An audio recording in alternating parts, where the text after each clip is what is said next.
अस्सलामुअलैकुम। मेरा नाम है मोहम्मद शादाब और आज आप लोगों के लिए मैं लेकर आया हूँ हुब का नक्श।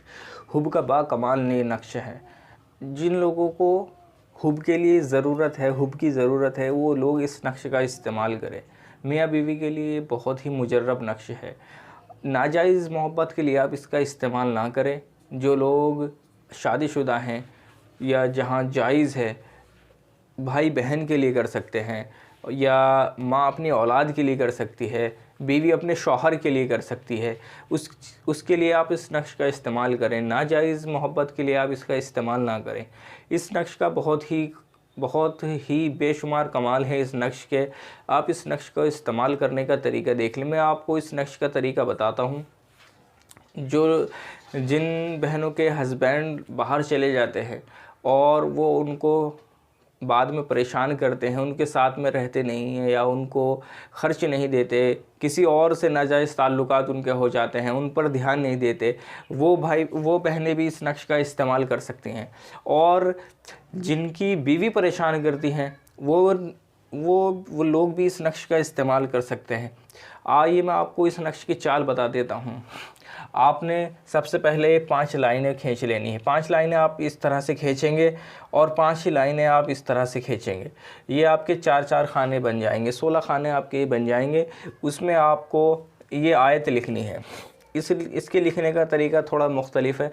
आप इस नक्श के चाल देख लें। आपने लिखना है युहिब्बूनहुम कहुब्बिल्लाहि वल्लज़ीना आमनु अशद्दु हुब्बन लिल्लाह। आपने नक्श इस तरह से लिखना है। उसके बाद आपने यहाँ लिखना है कहुब्बिल्लाहि वल्लज़ीना आमनु अशद्दु हुब्बन। फिर आपने लिखना है, यहाँ आपने लिखना है अल्लाह ही, यहाँ लिखना है वल्लज़ीना आमनु, फिर यहाँ आपने लिखना है वल्लज़ीना। उसके बाद अगर आप ये नक्श अपने शौहर के लिए इस्तेमाल कर रही हैं, जो बहन अपने शौहर के लिए इस नक्श का इस्तेमाल करना चाहती हैं, वो यहाँ अपने शौहर का नाम लिखेंगी, उसके बाद उसकी माँ का नाम लिखेंगी, उसके बाद आप यहाँ लिखेंगे अली हुब, और उसके बाद आप अपना और अपनी माँ का नाम लिखेंगी। इस तरह से ये आपका नक्श तैयार हो जाएगा। और जो लोग अपनी वाइफ़ के लिए इस्तेमाल करना चाहते हैं, वो यहाँ पहले वाइफ़ का नाम लिखेंगे, अपनी बीवी का नाम लिखेंगे, उसके बाद उसकी माँ का नाम लिखेंगे और यहाँ लिखेंगे अली हुब, उसके बाद अपना और अपनी माँ का नाम लिखेंगे। इस तरह से ये नक्श तैयार हो जाएगा। अब आपको मैं बताता हूँ इस नक्श को इस्तेमाल करने का तरीका। जिन बहनों के शौहर बाहर काम करते हैं, जैसे दिल्ली मुंबई काम करते हैं और वो अपने गाँव में हैं या कहीं बाहर काम करते हैं, उनके पास नहीं रहते और वो चाहती है कि उनके शौहर उनके पास आ जाएं, तो वो इस नक्श का इस्तेमाल करने का तरीका देख लें। वो ये 11 तावीज़ बनाएंगी। 11 तावीज़ बनाने के बाद इसको एक फलीते की शक्ल दे दें। फलीते की शक्ल देने के बाद आप इसको जब आप इधर से मोड़ना शुरू करेंगे तो ये फलीता बन जाएगा। आपने इधर से इसको जलाना है। इधर से जलाने के बाद और आप इसको तिल के तेल में जलाएंगे। तिल के तेल में आप इसको जलाएंगे और जब तक ये नक्श जलता रहेगा, अपने शौहर इस नक्श को अपने सामने जलाना है और जब तक ये नक्श जलता रहेगा आप अपने शौहर का तसव्वुर रखें और इस आयत को पढ़ते रहें। जितनी भी देर ये नक्श जले, 10 मिनट, 15 मिनट या 20 मिनट, जितनी देर भी ये नक्श जलेगा, आप अपने शौहर का तसव्वुर रखें और ये आयत पढ़ते रहें। युहिब्बूनहुम कहुब्बिल्लाहि वल्लज़ीना आमनु अशद्दु हुब्बन लिल्लाह। ये आयत आप पढ़ते रहें और अपने शौहर का तसव्वुर रखें। और जिन मियाँ बीवी में लड़ाई बेइंतहा होती हो, लड़ाई झगड़े रहते हों, कभी सुकून ना रहता हो, वो भी इसका इस्तेमाल कर सकते हैं। इसका इस्तेमाल करने का तरीका उससे अलग है। आपने करना ये है कि 11 तावीज़ आपने बनाने हैं और 11 तावीज़ बनाने के बाद आपने बिल्कुल इसी तरह से ये तावीज़ बनाने हैं। अगर बीवी नाफरमान है, वो लड़ाई झगड़ा करती है, तो यहाँ बीवी का नाम और उसकी माँ का नाम, उसके बाद अली हुब और अपना और अपनी माँ का नाम यहाँ लिखना है। ये इस तरह से आपने 11 तावीज़ बनाने हैं। 11 तावीज़ बनाने के बाद आप इसे मीठी चीज़ में इस्तेमाल करेंगे। जैसे आप इसे चाय में भी घोल कर पिला सकते हैं या शिकंजी में घोल कर पिला सकते हैं आप इसको, या मीठे दूध में आप इसको घोल कर पिला सकते हैं। या अगर आपके शौहर फ्रूटी वगैरह पीते हैं तो फ्रूटी वगैरह में, आम के जूस में या मौसमी के जूस में भी आप इसे घोल कर पिला सकते हैं। और इसमें वक्त की कोई कैद नहीं। आप इसे रात के वक्त कभी भी पिला सकते हैं। और ये आप 11 नक्श जब इस्तेमाल करेंगे तो फिर आप इसका कमाल देखें इंशाल्लाह। कैसा ही आपसे गुस्सा करते हो, किसी भी तरह का कोई मसला हो, वो मसला इससे हल हो जाएगा। और जिन बहनों के शौहर बाहर विदेश में काम करते हैं और वो उनको परेशान करते हैं, आते नहीं हैं, ख़र्च नहीं देते, उनके लिए भी ये बहुत ही मुफीद नक्श है, बहुत ही मुजर्रब है और आज़मुदा है। बस इसकी इस्तेमाल करने का तरीका अलग है, आप इसका इस्तेमाल करने का तरीका देख लें। आप ये 3 नक्श बनाएंगे, इसी तरह से ये नक्श आपने बनाने हैं। 3 नक्श बनाने के बाद आपने उसके ऊपर ये आयत पढ़नी है, युहिब्बूनहुम कहुबिल्लाहि वल्लज़ीना आमनु अशद्दु हुब्बन लिल्लाह। मैं आपको इसका तरीका बता देता हूँ, आपने कितनी पढ़नी है।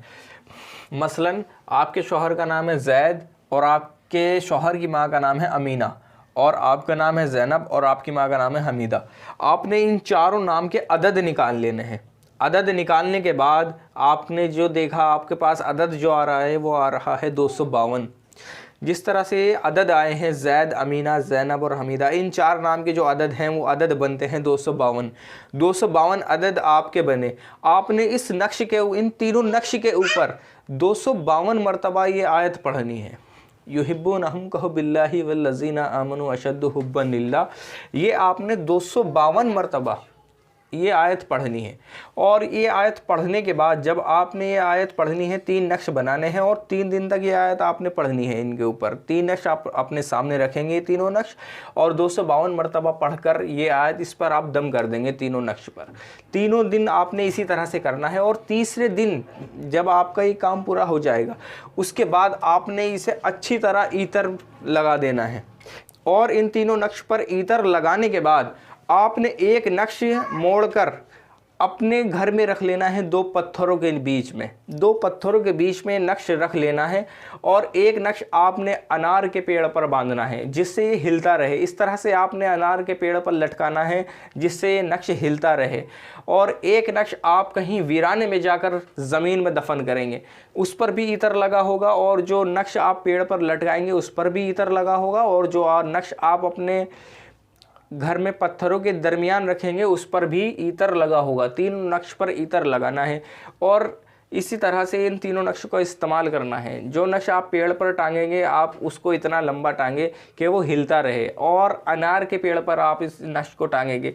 और बहुत सी जगह ऐसा होता है अनार का पेड़ नहीं मिल पाता, तो आपने इस नक्श को अमरूद के पेड़ पर टांगना है।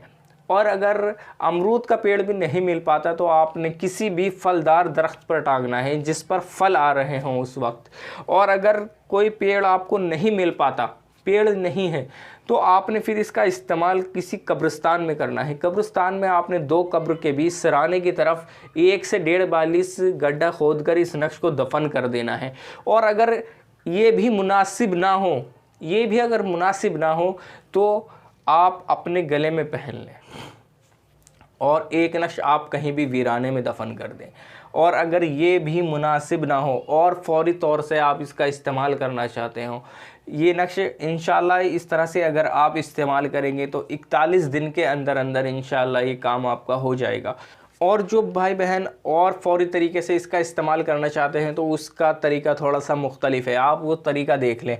आपने 9 नक्श बनाने हैं। 9 नक्श बनाने के बाद 11 दिन तक आपने इसी तरह से पढ़ाई करनी है। अपने शौहर के नाम के अदद और अपने नाम के अदद, इसी तरह से माँ वालदा के नाम के 7 अदद निकालें। और अदद निकालने के बाद 11 दिन आप ये अमल करें। और जब आप अमल करेंगे इसका वक्त मुकर्रर रहेगा। अगर आपने रोज़ रात में पढ़ाई करनी है तो रोज़ 11 के 11 दिन आपने रात में ही पढ़ाई करनी है वक्त मुकर्रर पर। और अगर आप सुबह में फ़जर के बाद करना चाहते हैं तो फ़जर के बाद ही 11 दिन आप इसकी पढ़ाई करेंगे।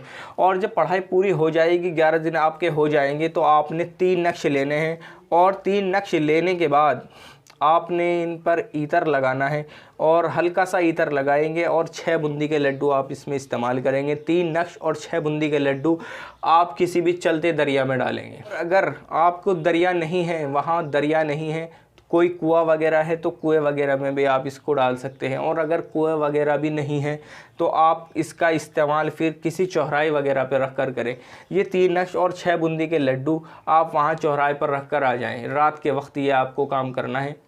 ये जुमरात, जैसे आज बुध है, बुध की रात गुजरकर जो रात आती है वो जुमरात की रात कहलाती है।